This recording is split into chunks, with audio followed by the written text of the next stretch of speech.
Samantala, mga KAFGU sa ilalim ng 72nd Infantry Battalion, tinuruan na maging self-reliant at maging isang produktibong miyembro ng kanilang komunidad. Ang detalye mula kay Eddie Arellano ng PTV Davao.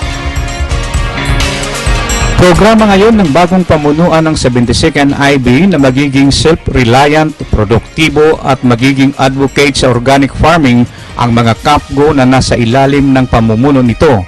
Mula nang mamuno si Colonel Ruben Basiao noong buwan ng Hulyo, inumpisahan niya ang pagbabago sa batalyon sa pamamagitan ng pagpapatupad sa mga programa na makakakitaan ng mga KAFGU ang teknolohiya ng organic farming.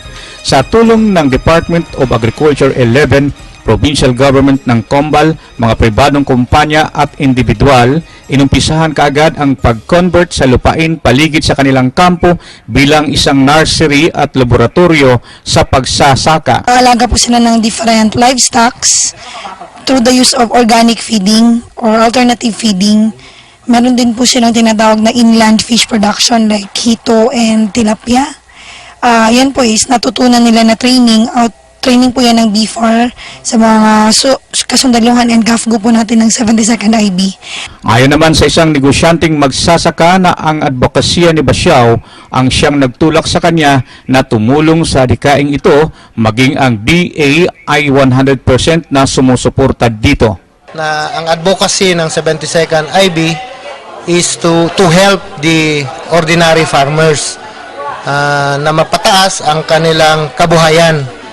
Since ako, by profession, agriculturist and farmer occupation. So, magka-align kami na mga anong maganda. So, doon nag-umpisa. The rest is history.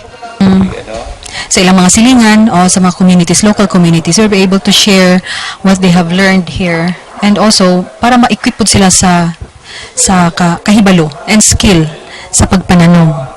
Magkatuwang naman ang 72nd IB at ang Provincial Tourism ng Combal sa mga programang turismo para sa pagiging ecotourism camp ng headquarters ng 10th Infantry Aguila Division sa Tuburan, Mawab, Davao del Norte. Friendlier creatures pala na hindi dapat katakutan. So, a lot of people kept coming na, no? Even from Davao, we have from Gensan, pumupunta na dito at nagpapabook. We call this, sir, as peace tourism. Para sa telebisyon ng bayan, Eddie Arellano.